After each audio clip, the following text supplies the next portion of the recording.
వంటి మీ అందరికీ పేరు పేరున శుభములు వందనాలు తెలియజేస్తుంటున్నాను. సకల ఘనత మహిమ ప్రభావం మన తండ్రి అయినటువంటి దేవునికి అనునిత్యము మనందరి యథార్థమైనటువంటి జీవితముల ద్వారా చెందును గాక. ప్రియ దేవుని వారలరా, ఈరోజు మనం ధ్యానించబోయేటువంటి అంశము కార్యాభివృద్ధి యందు ఆసక్తులై ఉండుడి. కార్యాభివృద్ధి నందు ఆసక్తులై ఉండుడి. ప్రియమైన దేవుని వారలరా, ఏ కార్యము విజయవంతం అవ్వాలన్నా ఆ కార్యం యొక్క ఉద్దేశం మనకు తెలియాలి. ఆ కార్యము ఇష్టముగా మనకు అనిపించాలి. దాని పట్ల శ్రద్ధ పెట్టాలి. సమయమును శక్తిని వెచ్చించాలి. జ్ఞానముతో ముందుకు సాగినప్పుడు ఆ కార్యము విజయవంతము అవ్వటానికి అవకాశము ఉంటుంది. ఇక దేవుని కార్యము సఫలము అవ్వాలి అనంటే అంతకంటే ఎక్కువగా శ్రద్ధ ఆసక్తులు పెట్టాల్సినటువంటి అవసరత ఉంటుంది. ఎందుకంటే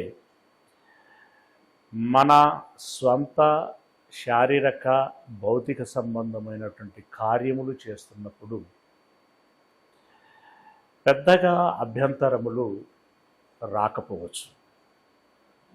కానీ నిజాయితీగా చిత్తశుద్ధితోటి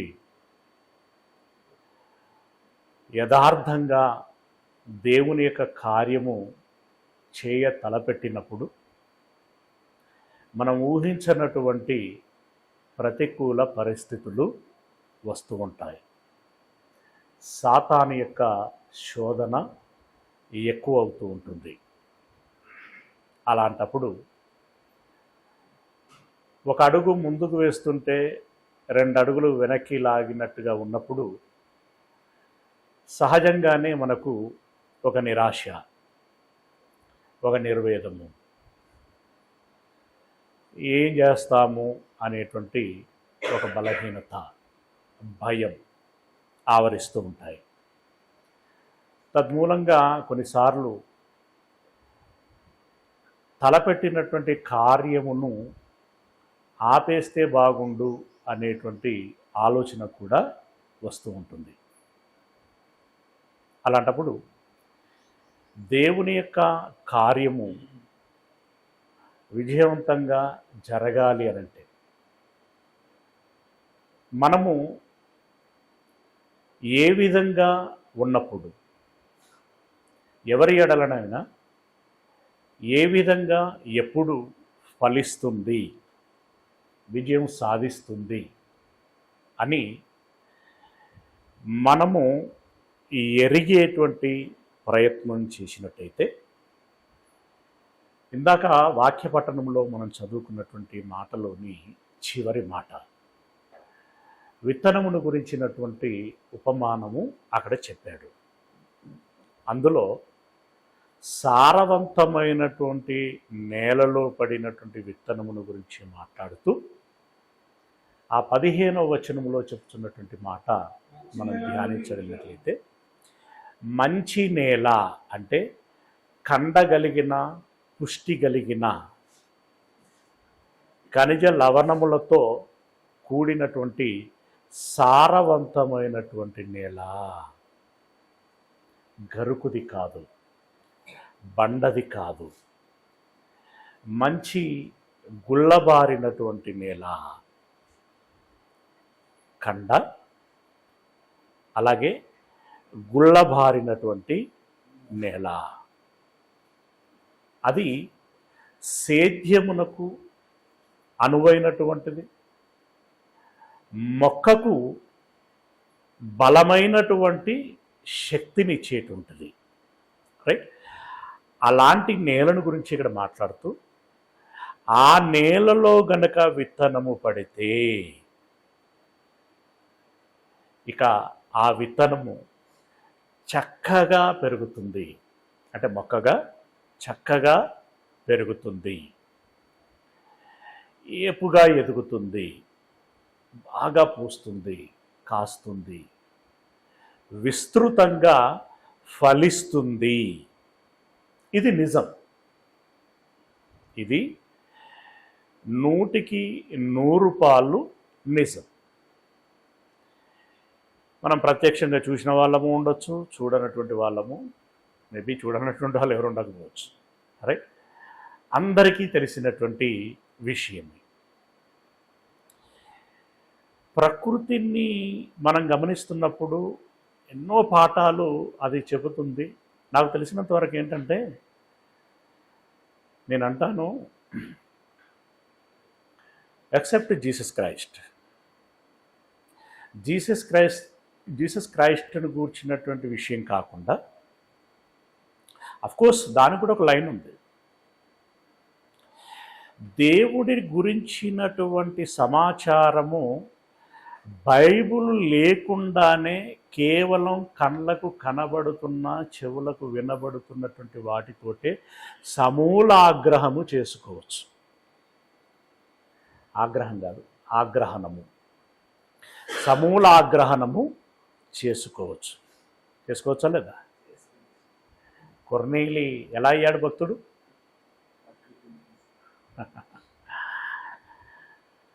నిజం. యేసుక్రీస్తుని గురించిన విషయంలో కూడా ఒక లైన్ ఉన్నది అన్నాను కదా. What is the AD and BC? ఆ లైన్ పట్టుకుంటే చాలు. తీగ పట్టుకుంటే డొంక కదిలినట్టుగా విషయమంతా వచ్చేస్తుంది. వీళ్ళు మాట్లాడుతున్న కామన్ ఎరా, బిఫోర్ కామన్ ఎరా సంగతి కూడా తేలుతుంది. అంత సాక్ష్యం పెట్టాడు దేవుడు, అన్ని రుజువులు పెట్టాడు. ఇప్పుడు ఈ ప్రకృతిని చూసి అనేక పాఠాలు నేర్చుకోవచ్చు. అనేకం, పుంకాలుగా. మనం ఈ బిజీ షెడ్యూల్లో దేని మీద పూర్తిగా జాస్తి పెట్టలేనటువంటి పరిస్థితి. కానీ నిజంగా నేనేమంటానంటే, ఒక మనిషికి కడుపు నిండా భోజనము, కంటి నిండా నిద్ర, ఆ తర్వాత చెట్టు కింద కూర్చొని హాయిగా ఆలోచించటం, ఇది ఉంటే ఎంత జ్ఞానం అవ్వాలో అంత జ్ఞానం అవుతాడు. మునులు, ఋషులు అనేటువంటి వాళ్ళు ఎక్కడికో పోయి యజ్ఞము అన్నాడు. యజ్ఞం కాదు, ఏంటది? ధ్యానము, తపస్సు. రైట్. తపస్సు, ధ్యానము చేయటము వెనకాల అందరూ సక్సెస్ కాకపోవచ్చులే, కానీ దాని ఉద్దేశం ఏంటి? అదే ఆలోచన. ఆ చట్రములోనికి వెళ్ళి ఆ కేంద్ర బిందువును తాకినట్టయితే వాడు సంపూర్ణమైనటువంటి భక్తుడవుతాడు, మనుషుడవుతాడు. ఎస్, ఎన్నో పాఠాలు నేర్చుకోవచ్చు. అయితే సర్వసాధారణంగా అది జరగనీయొద్దనే కంగన కట్టుకొని ఉన్నటువంటి సాతాను మనల్ని ఎట్లాంటివి రోజు మనం ఏం పెట్టుకుంటున్నాం, రోజు మనకి ఏం ఎదురవుతున్నాయి, అట్లాంటివన్నీ తీసుకొచ్చి పెట్టింది. ఇప్పుడు వాటిని ఎదుర్కోవటమే మనకు పెద్ద యుద్ధం. అది దాంట్లో అనుకున్నది చేస్తే విజయము సాధించినట్టు, అంతే కదా. రోజువారీ పనిలో విజయం సాధించినట్టు. చిన్న విజయాలండి అవి. ఏదో ఆ రోజుకు ఆనందించేటువంటి విషయం. ఇప్పుడు ఈ రోజుకు భోజనం దొరికిందండి, రోజు గడవనటువంటి వాళ్ళు ఉంటారు కదా, అడ్డ మీద కూలీలు ఉంటారు పాపం. వారికి ఆ రోజు పని దొరికితే రాత్రికి లేదంటే రేపు పొద్దుడికి భోజనం. పాపం చూస్తూ ఉంటారు, కొందరికి దొరకదు. దొరికిన వాడికి వెళ్ళి చేసిన తర్వాత యజమాని సంతృప్తికరంగా ఆ వేతనం ఇచ్చినప్పుడు ఆ వ్యక్తికి తన వరకి తనకేంటది విజయం సంపాదించాను. కానీ ఆ విజయము శాశ్వతమా? కాదు. ఆ రోజుకే, అప్పటికే. పిల్లరా, మనము ఓకే శాశ్వతము కానటువంటి రోజువారీ విషయాలలో విజయం సాధించాలి. కానీ అది మాత్రమే మనకు సరిపోదు. మనకు శాశ్వత విజయము కావాలి. శాశ్వత విజయం కావాలంటే దీనికి మహాప్రణాళిక వేసుకోవాలి. ప్రణాళిక వేసుకుంటే సరిపోతుందా? దాని పట్ల దీక్ష దక్ష కావాలి. అంటే దాని పట్ల ఒక నిజాయితీ కలిగినటువంటి చిత్తశుద్ధి కావాలి. అసహనము రావద్దు. కష్టపడేటువంటి తత్వం ఉండాలి. అవునా? ఆ రకంగా మన ప్రయత్నం కొనసాగిస్తూనే ఉండాలి. అప్పుడు విజయము మన కాళ్ళ కిందికి వస్తుంది. ఇది నిజం. కానీ అనుకున్నంత తేలిక మాత్రం కాదు. ఇందులో చాలా కష్టం ఉంటుంది, చాలా ప్రయాసం ఉంటుంది. ఎంతగా ఉండొచ్చు అని అంటే, నా నుండి కాదురా బాబోయ్ అని కింద పడేస్తే ఎంత ప్రమాదము అని తెలిసి కూడా ఏదైతే అదైంది పోతే పోని అని పడేసేంత తీవ్రమైనటువంటి స్థితి మనకు వస్తుంది. ఎస్, అన్ని రకాలుగా. ప్రియులారా, అలాంటి పరిస్థితిని కూడా మనం అధిగమించాలి అనంటే దేవుడు ఈ మాటల్ని మనకు నేర్పిస్తున్నాడు. ఒక మంచి విత్తనం ఒక మంచి నేలలో పడితే అది ఏం చేస్తుందట? చదవండి. ఫలిస్తుంది అని అంటున్నాడు.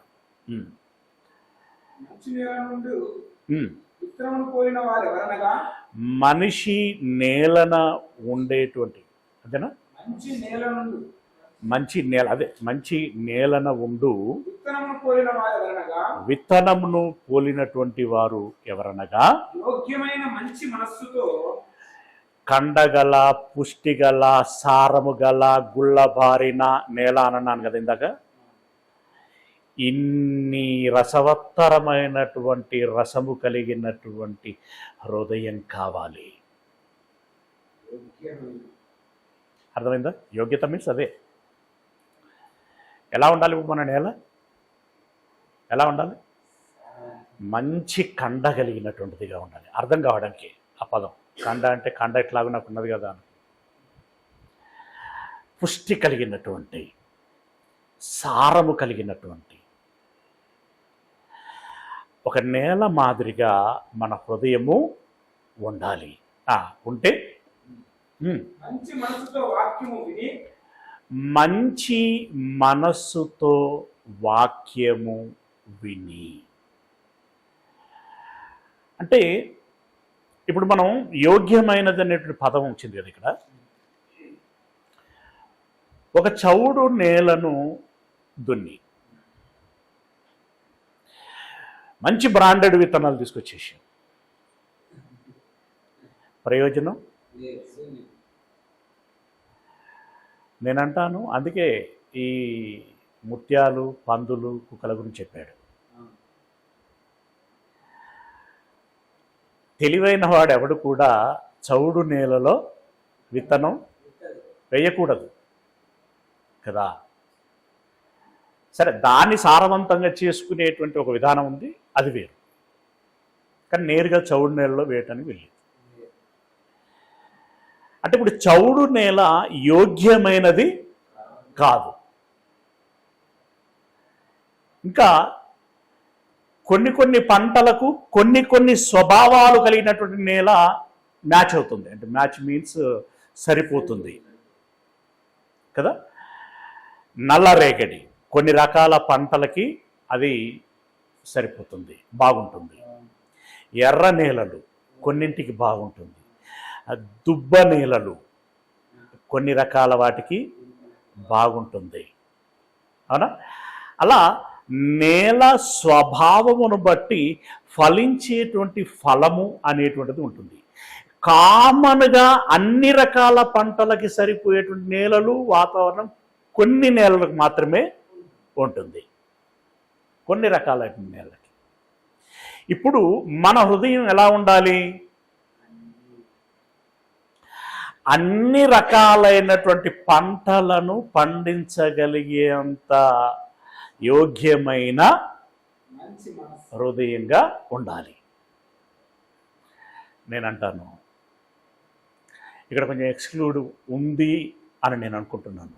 ఏమనుకుంటున్నానంటే, అన్ని పంటలు పండగలిగేంత యోగ్యమైన హృదయంగా ఉండకపోయినా కనీసం ఓ పల్లికాయో మొక్కజొన్నో పండేంత యోగ్యమైన భూమి అయినా ఉండాలి. మిర్చి ఇంకా పసుపు అలాంటివి పండకపోయినా, అంటే కనీసం కొన్ని పంటలనైనా పండించగలిగేంత యోగ్యమైన హృదయంగా ఉండాలి. కనీసం అది, ఇక అది మినిమైజ్ చేసి చెప్పేటువంటి మాట. కానీ మ్యాక్సిమంగా ఎలా ఉండాలి? అన్ని పంటలను పండించగలిగేటువంటి, ఫలించగలిగేటువంటి హృదయముగా ఉండాలి. ఇక్కడ యోగ్యమైన అనేటువంటి పదం, ఇప్పుడు ఒక బోధకుడికి ఈ మాటలు అంటే, మాట అంటే ఇక్కడ విత్తనం కదండి. ఇది ఇక్కడ విత్తొచ్చా విత్తకూడదా అనేటువంటిది ఒక పెద్ద ఛాలెంజ్. అది అవునా? కొన్నిసార్లు విత్తితే ఇబ్బంది అయిపోతుంది కదా. ఇక వినేటువంటి వాళ్ళు ఏం చేయాలి? ఇప్పుడు సర్కారు వాళ్ళు సబ్సిడీ కాదు, మేమే మొత్తం విత్తనాలు ఇస్తాం. రెండవది, మా వ్యవసాయ శాఖ నుండే విత్తనాలు జల్లే మిషన్లు వస్తాయి మీ శలకలకి, మీ పొలములకి. కానీ మీరు ఆ లోపు దున్ని పెట్టుకోవాలి అన్నారు. ఏం చేయాలి ఇప్పుడు? ఆ విత్తనాలు జల్లేటువంటి మిషన్ వచ్చేలోపు దున్ని పెట్టుకోవాలా లేదా? దున్ని పెట్టుకుంటే యోగ్యమైనది. దున్నకపోతే ఆ మిషన్ పట్టుకొచ్చిన ఆయన ఏం చేస్తాడు? దాటేసి వెళ్ళిపోతాడు. ఒకవేళ వేసాడో అనుకో, ప్రయోజనం ఉండదు.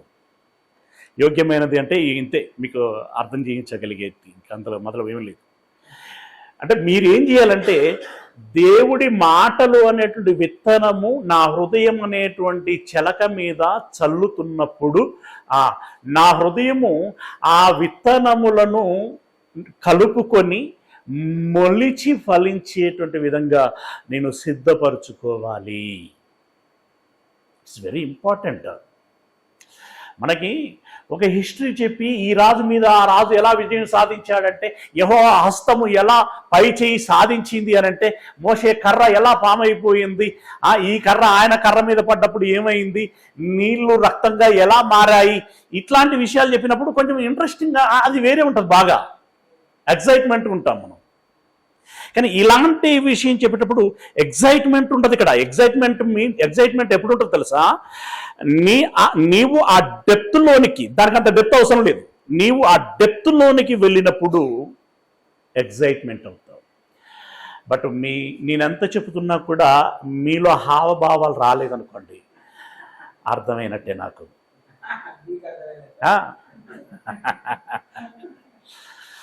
నాకు అర్థమైనట్టే. ఎందుకంటే నేను ఎగ్జైట్మెంట్ అవుతా. ఫస్ట్ ఆఫ్ ఆల్ నేను ఒక వచనం ఇలా తీసుకున్నానంటే మీకంటే ముందు నేను బాగా విన్నవాడని అవుతా. అక్కడ అంటే చదివానంటే విన్నాను అని దాని అర్థం. ముందు నేను ఎగ్జైట్మెంట్ అవుతేనే ఇది మనం వాళ్ళకి చెప్పాలి అనేటువంటి అభిప్రాయం కుదురుతుంది. మీకు ఇదివరకు కూడా చాలాసార్లు చెప్పినట్టున్నా, నేను సంతృప్తి పడకుండా మీకు వాక్యం ఎప్పుడు చెప్పను. ఎందుకంటే ఇది ఆదివారం ఏదో ఒకటి అట చెప్పి రావాలి, అట్లా నాకు అవ్వదు. Right, okay. యోగ్యమైనటువంటి నేలగా ఉండాలి మీరు అని అంటూ ఇంకేమంటున్నాడు? మంచి మనసుతో వాక్యము విని. మంచి మనస్సు. మంచి మనస్సు అంటే ఏంటండి? చాలామందికి మెయిన్ స్పీకర్ వస్తున్నారు అన్నప్పుడు అటెన్షన్ అవుతారు. ముందు స్పీకర్ వస్తున్నాడు అన్నప్పుడు చెప్పుకుంటారు దియా ముందుగా మనది ఉంటారా లేరు అట్లా. పాప వాళ్ళు డిసప్పాయింట్ అవుతూ ఉంటారు ముందు చెప్పేటువంటి స్పీకర్లు.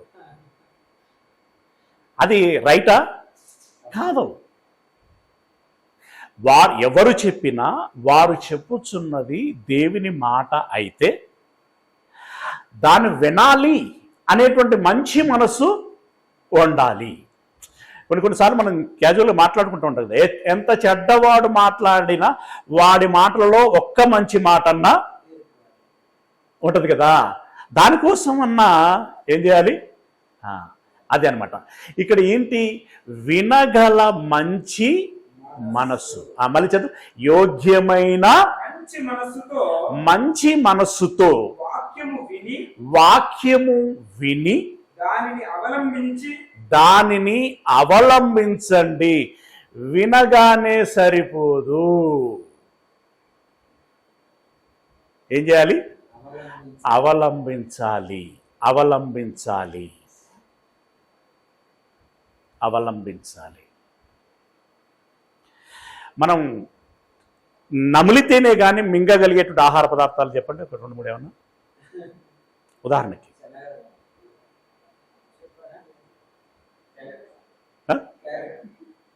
క్యారెట్. క్యారెట్ ఇంకా అంటే అంటే మొత్తానికైతే కొన్ని కాయలు ఉంటాయి, అవునా? కొన్ని గింజలు ఉంటాయి. నీవు నేరుగా మింగావనుకో,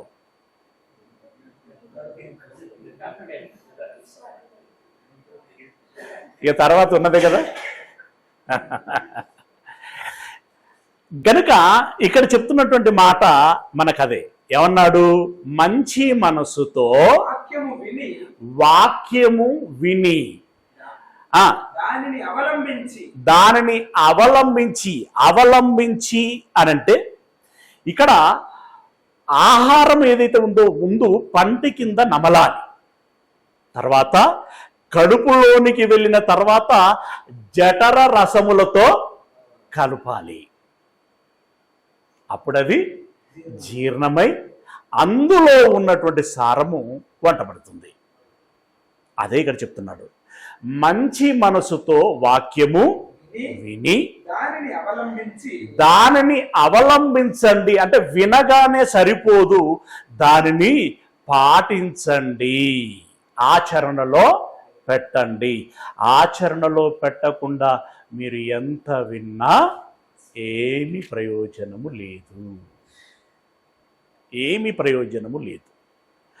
మొత్తంగా ఇప్పుడు ఏమంటున్నాడు? అవలంబించండి. మరి అవలంబిస్తే ఏమవుతుంది? ఓపికతో ఫలించువారు. అవలంబిస్తే అంటే దీనికి ఇప్పుడు ఏదో లేట్ అయిపోయింది, నీరసపడిపోయాం, అసలు ఒంటిలో ఏమాత్రం ఓపిక లేదు. ఇప్పుడు నువ్వు భోజనం తింటే కానీ శక్తి వస్తుంది.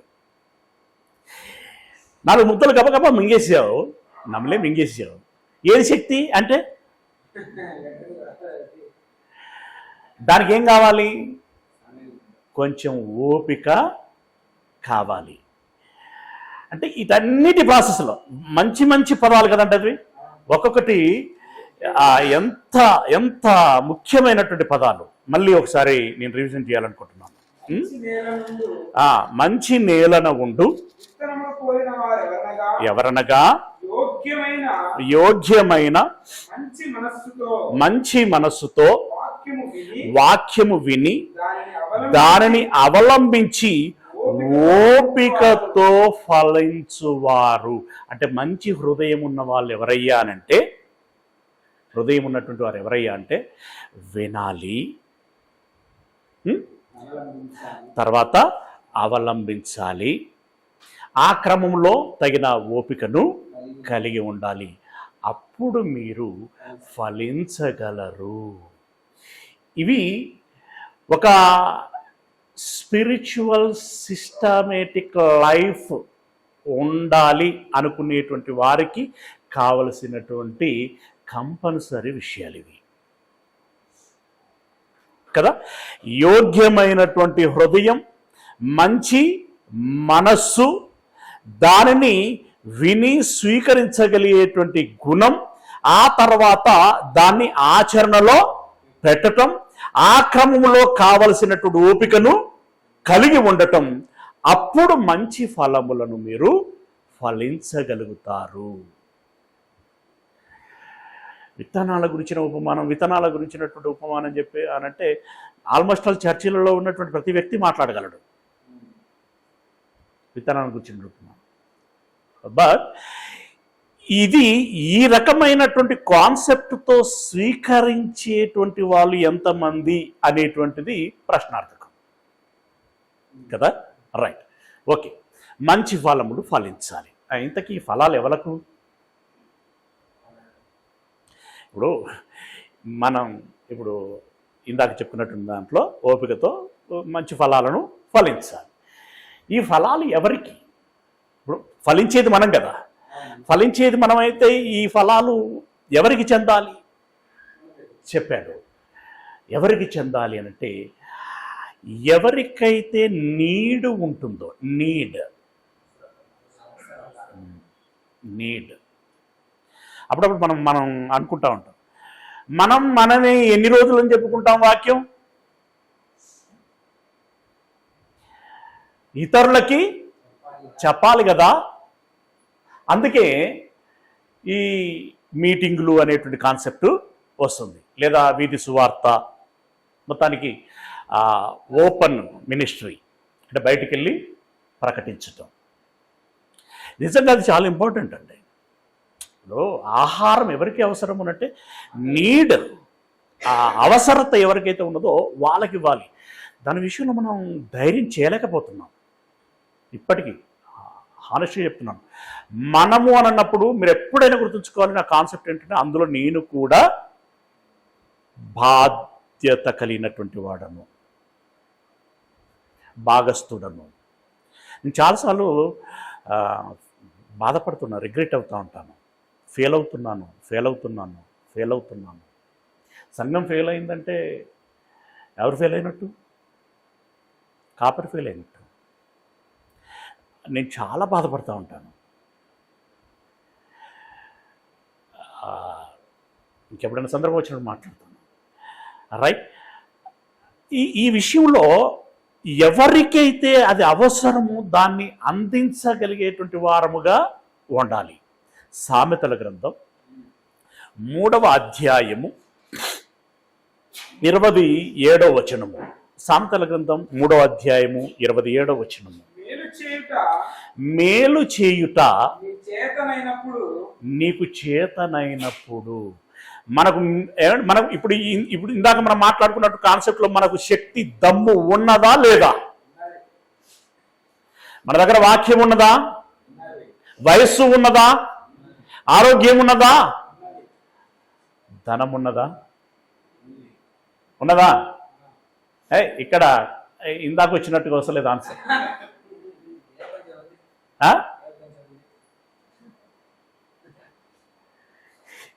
అయితే అన్నేసి చూడు నన్నేసి చూడు అన్నట్టుగా ఇవన్నీ ఒక ఎత్తు అయితే ధనముది ఒక ఎత్తు. ఈ రోజులు అంటే ఒకప్పుడు ధనము లేకుండా భారీ కార్యక్రమాలు జరిగేటివి, కానీ ఇప్పుడు డబ్బు ఉంటేనే కానీ కార్యం కదలట్లా.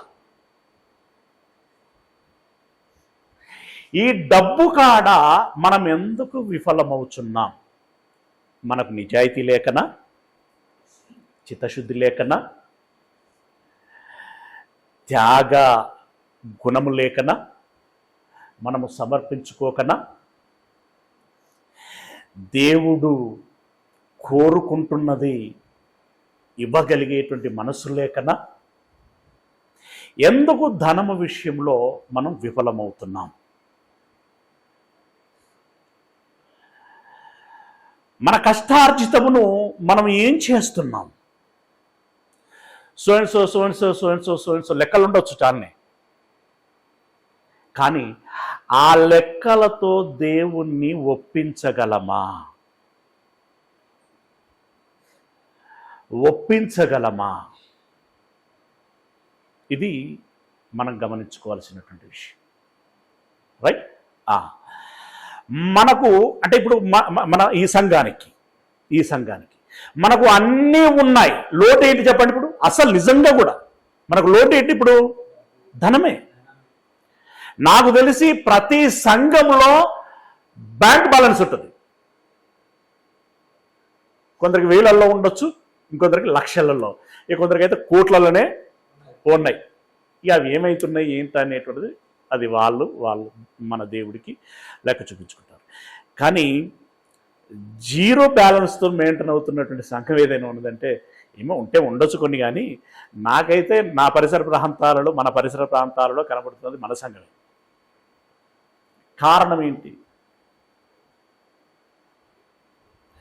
ఈ విషయంలో మనం ఎందుకు అది సస్టైనబుల్గా చేయలేకపోతున్నాం? ఆలోచించుకోవాలి. నేను దయచేసి నేను ముందే చెప్పాను, మీలో ఒకడిని మనం అందరము దీన్ని తట్టి చూసుకోవాలి అనేటువంటి విషయాన్ని మీ దృష్టికి తీసుకొచ్చే ప్రయత్నం చేస్తున్నాం. ఏమన్నాడు? మళ్ళీ చదువు. మేలు చేయుట నీ చేతనైనప్పుడు దాన్ని పొందదగినటువంటి వాడికి. ఏమండి, కొంతమంది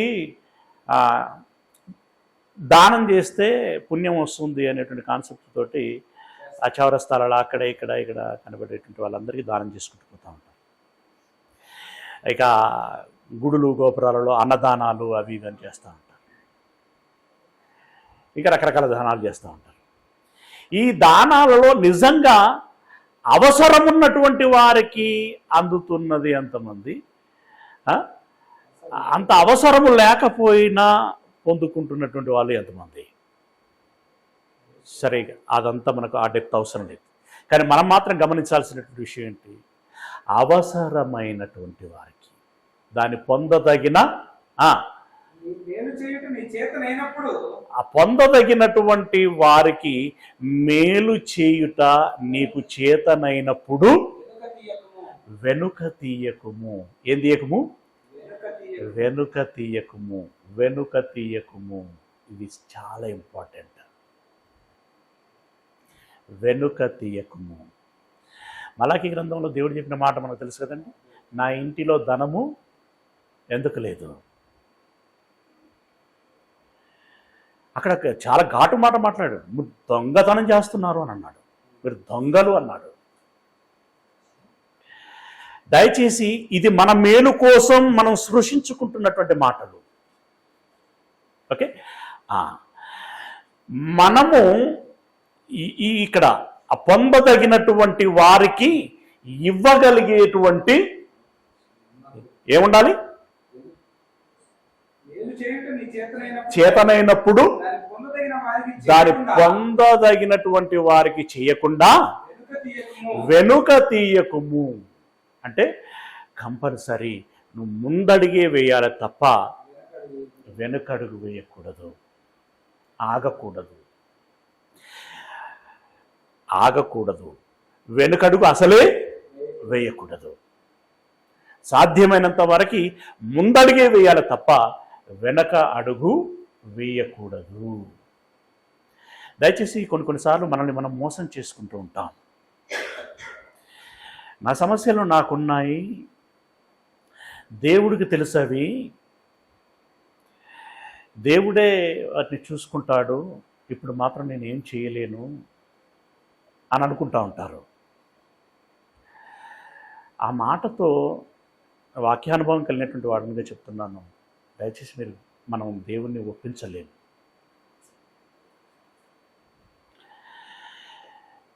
నీకున్నటువంటి దానిలో అప్పుడు ఇశ్రాయేలీలలో పేదవాళ్ళు లేకుండేనా?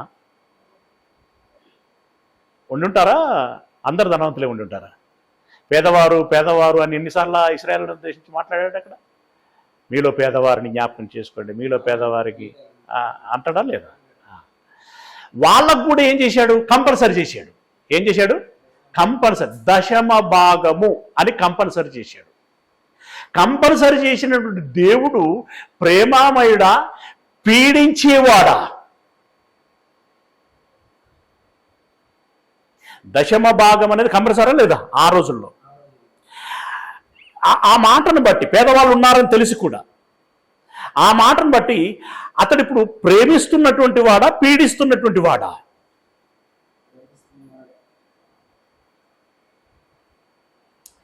ఇప్పుడు మనము దశమ భాగము అనేసరికి అంత కంపల్సరీ చేస్తే ఒత్తిడి చేసినట్టు అవుతుందన్నా అని చెప్పుకుంటున్నాం. ఎవరు ఒత్తిడి చేస్తున్నారు? ఎందుకు చెయ్యాలి ఒత్తిడి? మనకు తెలియదా? మనకు మనస్సు లేదా? మనస్సాక్షి లేదా? ఇంకా మనం చెప్తాం కదా, బైబిల్లో ఉన్నాయి, మనం కూడా చెప్పుకుంటా ఉంటాం. మనము దేవుని వైపు తిరిగితే దేవుడు మన వైపు తిరుగుతాడు. మనము దేవుడికి ఇవ్వగలిగేటువంటి గుణము కలిగినటువంటి వారముగా ఉంటే దేవుడు ఏం చేస్తాడు? ఆయన మన అవసరములను అని చెప్పాడు కదా, ముందు నీతిని రాజ్యమును వెతకండి, అప్పుడు మీకేం కావాలో అవన్నీ అనుగ్రహించబడతాయి. మనం ఆయనకి ఇవ్వటం విషయంలో పిసినారితనం చేసామనుకోండి, ఆయన మనకి ఇచ్చేటువంటి విషయంలో ఏం చేస్తాడు? నల్లా పైపులను కట్ చేసినట్టుగా కట్ చేస్తాడు. ఇలాంటి కొన్ని ఇంటర్లింక్ విషయాలని మనం గమనించుకోక ఆ సమస్యల్లో ఇక జీవిత దినములన్నీ జీవిత యాత్ర అంటాం కదా, అదంతా గడిచిపోతూనే ఉంటుంది. ఇక బ్రతికున్నంత కాలం ఈ సమస్యలే. గనక దయచేసి ఈ దేవుని విషయంలో ఇలాంటి ఆంతరంగికంగా ఉన్నటువంటి విషయాలని మనం తెలియనివి కావు, ఇవి మనకి మళ్ళీ గమనించుకోవాలి, మళ్ళీ దాన్ని ప్రాక్టీస్లో పెట్టగలగాలి. రైట్? ఆ యోగ్యత ఉన్నటువంటి వారికి మనము ఇవ్వగలిగేటువంటి మనస్సు కలిగి ఉండాలి అని అంటున్నాడు. అలాగే 11వ అధ్యాయము 27వ వచనము, సామెతల గ్రంథం 11వ అధ్యాయము 27వ వచనము, మేలు చేయగోరు వాడు ఉపయుక్తమైన క్రియ చేయును. ఇవ్వటం అనంటే కాదు, ఇక్కడ ఉపయుక్తమైన అంటే నువ్వు మేలు చేస్తే అది ప్రయోజనం అవ్వాలి. అతనికి నువ్వు మేలు చేస్తే అది ప్రయోజనం అవ్వాలి. ప్రయోజనకరమైనటువంటి మేలులని చేయండి. రైట్? ఇప్పుడు వారికి సహాయం చేసేటువంటి విషయం, వాళ్ళ కోసం మనం ఫలించేటువంటి విషయం తదితరం మనం ఆలోచించుకున్నప్పుడు ఓకే, అన్నదానం మస్టే, వస్త్రదానం మస్టే, ఆసుపత్రి మస్టే, అనారోగ్యం విషయంలో ఇలా కొన్ని ఉన్నాయి కదా. నీ పొరుగువాన్ని ప్రేమించేటువంటి విషయాలు, ఇవన్నీ మంచి కార్యములు, కానీ ఇక్కడ కానీ అన్నప్పుడు చాలామంది మళ్ళా వీటిని నెగ్లెక్ట్ చేస్తున్నారు. తప్పది. కానీ అనగానే ఇవన్నీ హైజాక్ అయినాయి అనుకోవద్దు. ఇవి ఉన్నాయి, ఇవి ఉండాలి. అయితే వీటిలో ప్రాముఖ్యమైనటువంటిది, ఇప్పుడు మనిషికి చెవులు లేవు, కన్నులు లేవు. అయితే ఈ 2 ఆర్గాన్లలో మన శక్తి ఏదో ఒక దాన్ని చేయడానికి అవకాశం ఉంది. కన్ను పెట్టించటమో చెవు పెట్టించటమో ఏదో ఒకటి అవకాశం ఉంది మనకి. ఇప్పుడు దీంట్లో దేనికి ప్రథమ ప్రాధాన్యత ఇస్తే బాగుంటుంది? గట్టిగా చెవికా కదా, లైక్ దట్, అంతే. అలాగని చెవి వద్దని కాదు అక్కడ, అట్లా. రైట్? ఇప్పుడు వీటన్నిటిలోకెల్లా వాళ్ళకు మనం ఇవ్వాల్సినటువంటి ఫలం, చేయవలసిన సహాయం ఏంటి అని అంటే ఆత్మరక్షణ. ఆత్మరక్షణ అంటే వాక్య పరిచర్య అనేటువంటిది చాలా ప్రాముఖ్యమైనటువంటిది రక్షణ కార్యక్రమము. ఆ వాక్య పరిచర్యని మనము చేయగలగాలి. అప్పుడు అది అన్నింటిలోకెల్లా మేలుకరమైనటువంటి కార్యము అవుతుంది. ఈ మేలుకరమైన కార్యము అని మనకు తెలిసిన తర్వాత అసలు మనం ఆగకూడదండిక. అసలు మనం ఆగకూడదు. ఒక రోజుకి ఎంతమంది మరణిస్తున్నారు అనంటే ఏం చెప్తా ఉంటాం? లెక్క ఎట్లా ఉంటుంది? కొన్ని కోట్లు ఉంటారనుకుంటా కదా, కొన్ని కోట్లు. సరే, ఇక ప్రపంచం అంతా మనం తిరగలేదు, పోలేము కూడా, ఆ విషయం పక్క పెడితే మన చుట్టూ ఉన్నటువంటి వాళ్ళలో ఎంతో కొంతమంది రోజు మరణిస్తూనే ఉన్నారు కదా. ఈ వాక్యం తెలియకుండా మరణిస్తే వాళ్ళ పరిస్థితి ఏంటంటే తెలుసు. గనుక వాళ్ళ మరణ వేగం కంటే ముందు మన పరిచర్య వేగము ఉండాలి. నీకు మేలు చేయాలని తెలిసింది, ఏ మేలు చేయాలని తెలిసింది, తెలిసిన తర్వాత నువ్వేం చేయాలి? మేలు చేయకుండా ఆగకూడదు.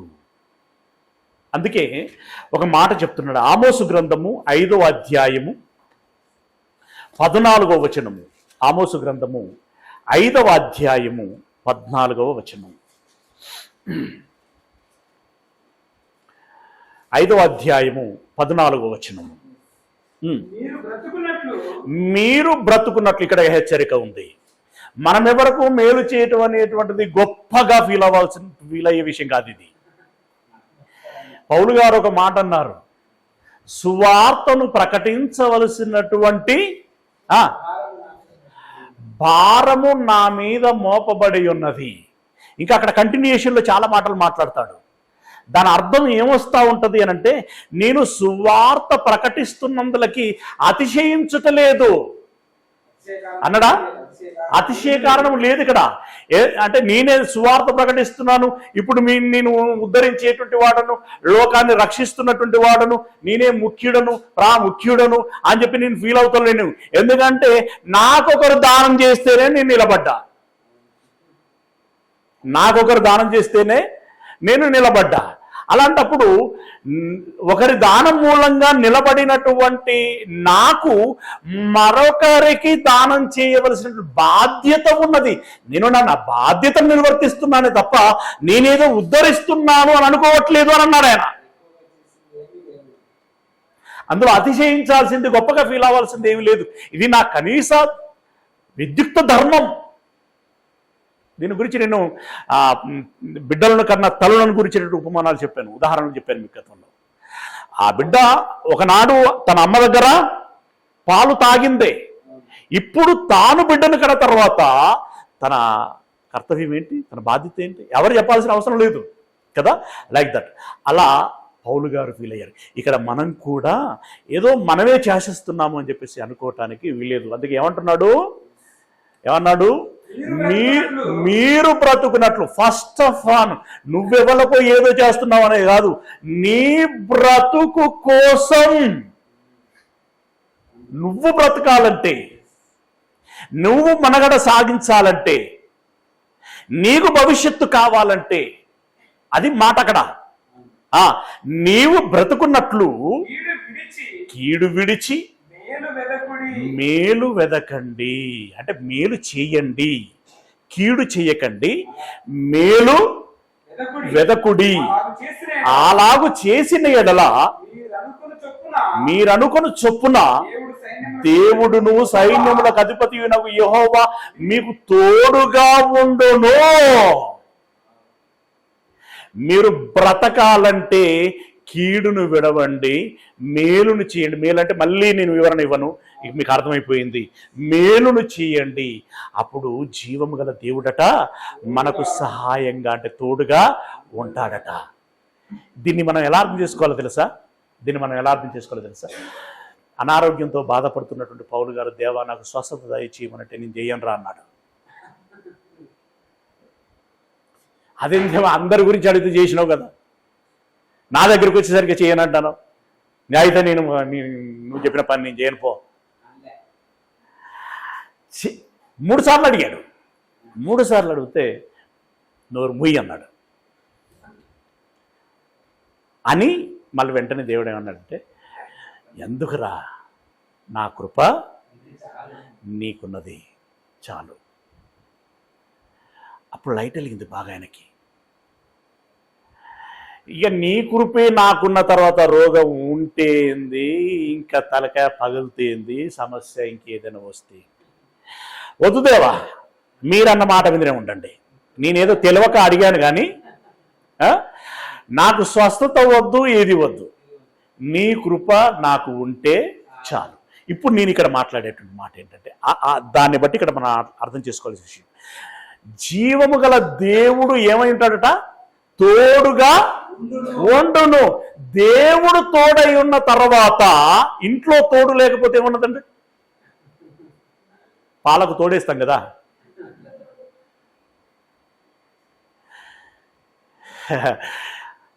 అంటే నేను అనేది ఇంకా ఏమీ లేదు అని మనం బాధపడుతూ ఉంటాం కదా.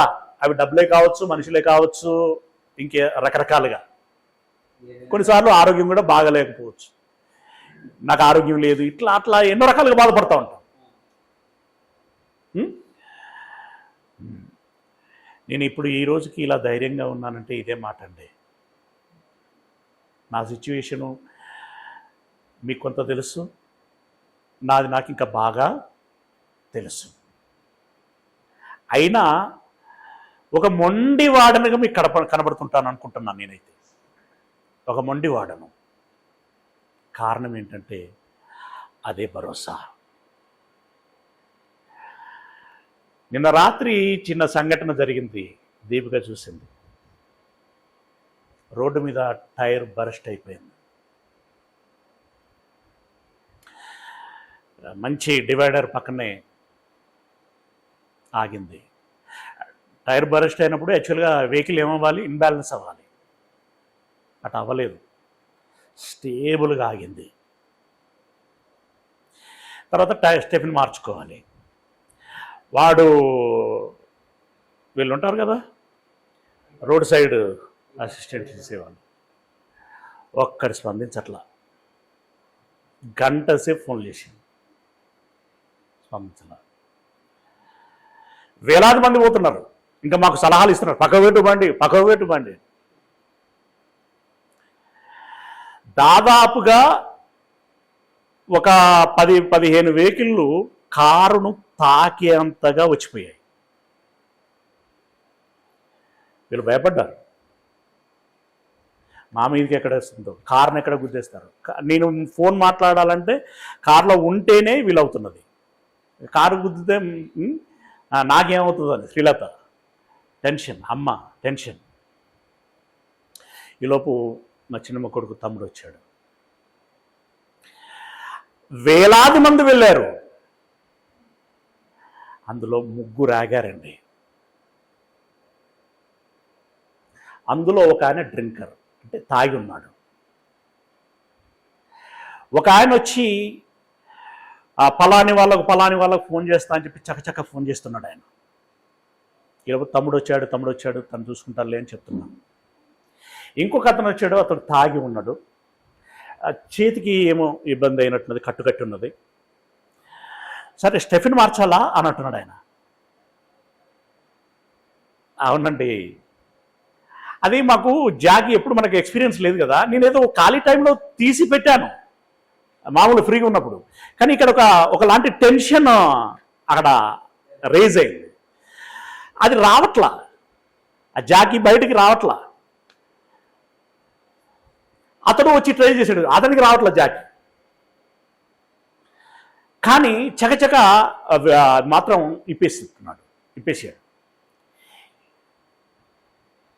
నేను ఇక్కడ నాకు వెంటనే అనిపించింది ఏంటంటే, ఇక్కడ తాగకుండా వెళ్ళినటువంటి గొప్పవాళ్ళు చాలామంది వెళ్ళుంటారు, కానీ వాళ్ళకు ఆగాలి, సహాయం చేయాలి అనేటువంటి మనసు రాలా. ఇతడు తాగి ఉన్నాడు, కానీ సహాయం చెయ్యాలి అనేటువంటి మనసు వచ్చింది.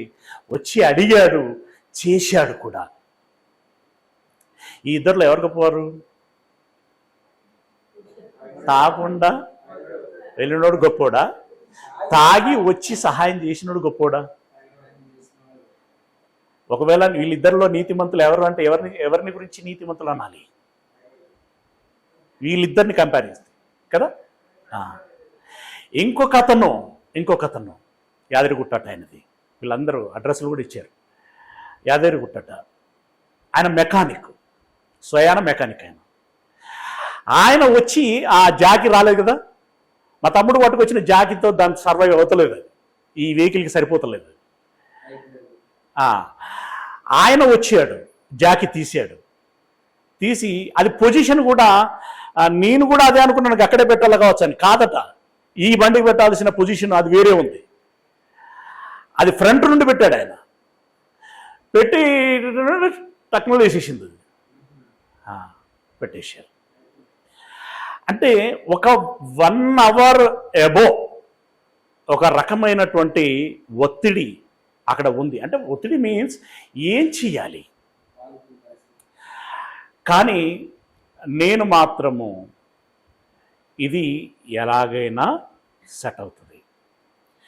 అంటే ఇప్పుడు దేవుడు ఒక 4 వ్యక్తులను పంపించి, ఒక టైర్ కోసం, ఒక వీల్ కోసం 4 వ్యక్తులను పంపించి చక్కగా అమర్చి మళ్ళీ క్షేమంగా గృహానికి చేర్చులాగున చేశాడు. ఇందు మూలంగా దేవునికి స్తోత్రము కలగాలని నేను మనసారా కోరుకుంటున్నాను. దేవునికి స్తోత్రం కలుగును కాక. అది నేను మాటలు చెబితే మీకు అర్థం కాకపోవచ్చు, కానీ ఇది హరిబుల్ అండి. అంటే నేను టెన్షన్ అయింది తక్కువ, వీళ్ళు టెన్షన్ అయింది ఎక్కువ. ఎంతగానంటే మేము అదొకటి పెట్టాం, ఏంటది ట్రయాంగిల్లో రేడియం అంటారు కదా, దాన్ని తొక్కేసి వెళ్ళిపోయారు. ఒకడైతే అంటే వీళ్ళు చెప్తున్నారు, నేను చూడలే, నేను నా ఫోన్ మైండ్లోనే ఉన్నాను. నేను కార్ దాకా వచ్చి ఆగిండట, అక్కడే ఓవర్టేక్ చేస్తున్నారు. అంటే ఇక వాళ్ళ ఆ స్పీడ్ ఎంత ర్యాష్గా ఉంటుందో మనకు తెలుసు. హైవేలలో వెళ్ళినప్పుడు అంత భయంకరమైనటువంటి హరిబుల్ సిచ్యువేషను. అంటే ఇదంతా ఎందుకు చెప్తున్నాను అనంటే, దేవుడు తోడై ఉంటే రమేష్ యొక్క ఆరోగ్య పరిస్థితులను బట్టి అసలు అడుగు అంటే ఒక దగ్గరికి వెళ్ళాలి అనంటే, రావాలి అంటే, పగలు రాత్రులు జర్నీ చేయాలంటే మేబీ మనలో కూడా కొంతమందికి ప్రశ్నార్థకంగా ఉంటుంది. కానీ ఇప్పటి వరకు ఇలా ట్రావెల్ అవుతున్నది అనంటే అది ఎవరి వలనండి? కేవలం దేవుడి కృప వలన, కేవలం దేవుడు తోడై ఉండటం మూలంగా. ఏ నీళ్ళలోనో మునగాలి, ఏ యాక్సిడెంట్లోనో పోవాలి, ఏ ఫైర్లోనో పడాలి. దేవుని కృప. అందుకే ఇక్కడ చాలా మీరు బ్రతుకున్నట్లు కీడును విడిచి మేలును వెతకండి, అలాగు చేసిన ఎడల మీరనుకొను చొప్పున దేవుడును యెహోవా మీకు తోడుగా ఉండును. కనుక మనం అందరము మేలు చేసేటువంటి దాని మీద దృష్టి పెడదాం. అప్పుడు దేవుడు మనకు తోడుగా ఉంటాడు. దేవుడు తోడుగా ఉన్న తర్వాత ఏ కార్యమైనా అది జరిగి తీరుతుంది. కనుక ఆ విషయంలో ధైర్యం చెడకండి అని అంటున్నాడు. హెబ్రీ పత్రిక 10వ అధ్యాయము 35-36 వచనము. హెబ్రీ పత్రిక 10వ అధ్యాయము 35-36 వచనాలు. హెబ్రీ పత్రిక 10వ అధ్యాయము 35-36 వచనం. కాబట్టి మీ ధైర్యమును విడిచిపెట్టకండి. ఏ ధైర్యం కావాలి ఇప్పుడు మనకి? దేవుడు నాకు తోడై ఉన్నాడు. తోడై ఉన్న తర్వాత పౌలుకు వచ్చిన మొండితనం రావాలి. చావైనా మేలే, లాభమే. బ్రతుకుతే బ్రతుకుతా, క్రీస్తు సేవ చేస్తా, చస్తే చస్తా, చక్కగా వెళ్ళి నెమ్మది ముందు స్థలంలో ఉంటా. ఏం జరిగినా నాకు మంచే. ఆప్షన్ నీదే దేవా. దేవుడు ఈయనకు ఆప్షన్ ఇవ్వట్లే ఇక్కడ.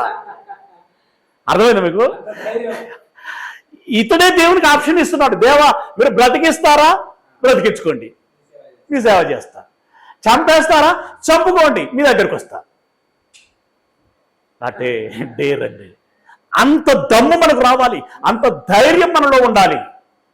ఈ ధైర్యమును మీ ధైర్యమును విడిచిపెట్టకుడి. విడిచిపెట్టకండి. దానికి ప్రతిఫలముగా గొప్ప బహుమానము కలుగును. మీ ధైర్యము విడిచిపెట్టకండి. ఆ మంచితనములో మొండిగా వెళ్ళండి, అప్పుడు మీకు మంచి బహుమానము దక్కును. 6వ వచనం, మీరు దేవుని చిత్తమును నెరవేర్చిన వారై, మీరు దేవుని చిత్తమును నెరవేర్చిన వారై వాగ్దానము పొందు నిమిత్తము ఓరిమి అవసరమై ఉన్నది. దేవుని ఫస్ట్ ఏమన్నాడు? దేవుని చిత్తమును నెరవేర్చిన వారై నెరవేర్చండి. నెరవేరుస్తే ఏం పొందుకుంటారు? వాగ్దానం. వాగ్దానం, దేవుడు ఇచ్చిన వాగ్దానం ఏంటి? నిత్య జీవము పొందుదురనుదని అనున్నదియే ఆయన మనకు ఇచ్చిన వాగ్దానము. ఇది మనకు తెలిసిందే, యోహాను పత్రికలో ఉంటుంది, 2వ అధ్యాయం, మేబీ 7వ వచనం అనుకుంటా. ఓకే, ఆయన మనకిచ్చినటువంటి వాగ్దానం, ఆ నిత్య జీవమును మనము పొందుకుంటాము. రైట్, కార్యము నెరవేర్చిన వారై వాగ్దానము పొందు నిమిత్తము ఓపిక అవసరమైనది. ఏమంటే తెలివి ఎంత అవసరమో ఓపిక కూడా. తెలివి బాగుండి ఓపిక లేదనుకోండి, లేదు, ప్రయోజనం లేదు. కనుక పిల్లరా, జ్ఞానం కావాలి, ధైర్యం కావాలి, చేయాలనేటువంటి తాపత్రయం కావాలి, దానికి తగినటువంటి సహనము కలగాలి, ఉండాలి. ఇవన్నీ కలిగి ఉండినప్పుడు దేవుడు మనకు తోడై ఉంటే ఏ విషయంలో మనం భయపడాల్సినటువంటి అవసరం లేదు. మంచి ఫలాలను ఇస్తుంది, మంచి భవిష్యత్తు మనకు ఉంటుంది, మన తోటి వారికి ఉంటుంది, దేవుడికి సంతోషం కలిగించేటువంటి కార్యం ఉంటుంది. 2 రెఫరెన్స్ చూసుకొని ముగించుకుందాం, సమయం అయిపోయింది. గలతీ పత్రిక 6వ అధ్యాయం 9వ వచనం. గలతీ పత్రిక 6వ అధ్యాయం 9వ వచనం.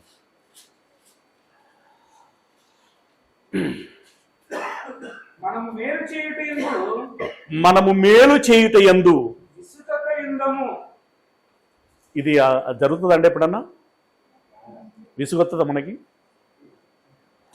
దానికేం దాకా మస్తు వస్తుంది. అన్నిటికన్నా ముందు వచ్చేది విసిగే. నాకే పట్టిందా ఎంతగానో అని ఏమని చేస్తాం? అప్పుడప్పుడు నాకు కూడా వస్తుంది. హ్యూమన్ నేచర్ కదా అది. ఇక్కడ ప్రతి విషయంలో కూడా అన్ని మనల్ని టచ్ చేస్తాయి. అక్కడ మనకు కావాల్సింది ఏంటంటే వివేకం, నిగ్రహం, చైతన్యం.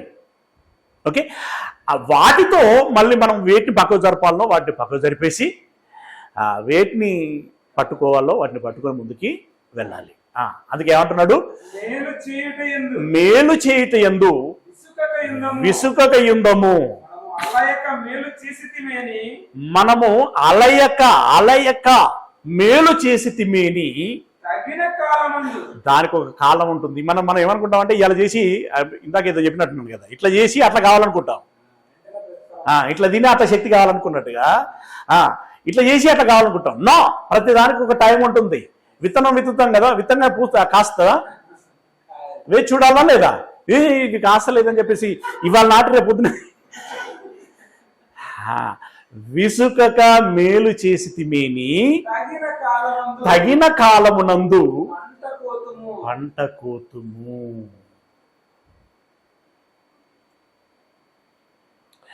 ఏది చెప్పండి? తగిన కాలం. తగిన కాలం దేవుడు మనల్ని పిలిచిన కాలం. దేవుడు మనల్ని పిలిచిన కాలం. అంతవరదాకా మనకి ఏముండాలి? ఓరిమి. అంతదాకా మనం ఏం చేస్తూ ఉండాలి? మేలు. అవునా? రైట్. నెక్స్ట్ వచనం రోమపత్రిక 2వ అధ్యాయము 7వ వచనం. రోమపత్రిక 2వ అధ్యాయము 7వ వచనం. సత్క్రియను ఓపికగా చేయుచు. ఓపిక ఆల్మోస్ట్ చాలా రెఫరెన్స్లలో వచ్చిందండి ఇది. ఎందుకంటే అదే దెబ్బతీస్తుంది మనకి. ఓపిక లేకపోతే ఏమొస్తుంది? అసహనం వస్తుంది. అసహనం వచ్చిందంటే ఏం చేస్తాం? కుండలు పగలగొట్టినట్టే పగలగొడతాం, డేలా పగలగొడతాం. కొందరైతే ఆ అసహనానికి గురైపోయి ఇళ్లలో ఏది దొరుకుతుంది విసిరి కొడతా ఉంటారు. కుర్చీలు ఎగిరిపోతూ ఉంటాయి, బాటిళ్ళు ఎగిరిపోతూ ఉంటాయి, టీవీలు పగిలిపోతూ ఉంటాయి, సెల్ ఫోన్లు ముక్కలవుతూ ఉంటాయి. అన్ని అప్పుడు వాడు చేసేటప్పుడు అప్పుడు ఒక హీరోలాగా ఫీల్ అవుతూ ఉంటాడు, వేస్తూ వేస్తూ వేస్తూ. అంత అయిపోయి ఈ ఆవేశం అంతా తగ్గిపోయిన తర్వాత, కూల్ అయిన తర్వాత ఇట్లా కూర్చుంటాడు. ఇక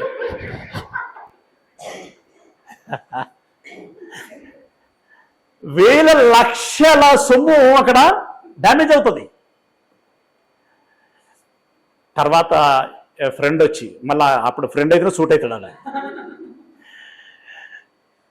ఎందుకు అట్లా చేసినవరా? నేను ఆవేశాన్ని తట్టుకోలేకపోయాను రా, నేను చేయమంటా. అదే వద్దు, అసహనము వద్దు. అమలిచదు. సత్క్రియలు ఓపికతో చేయుచు మహిమ, ఘనత అంటే అక్షయత అంటే నిత్య జీవం అన్నమాట.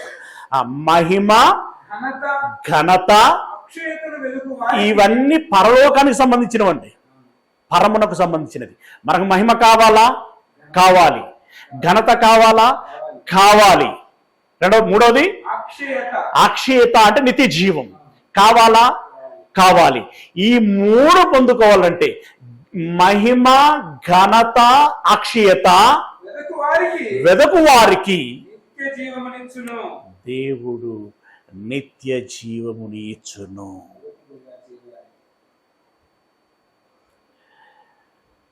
మీకు మనందరికీ నిత్య జీవం కావాలని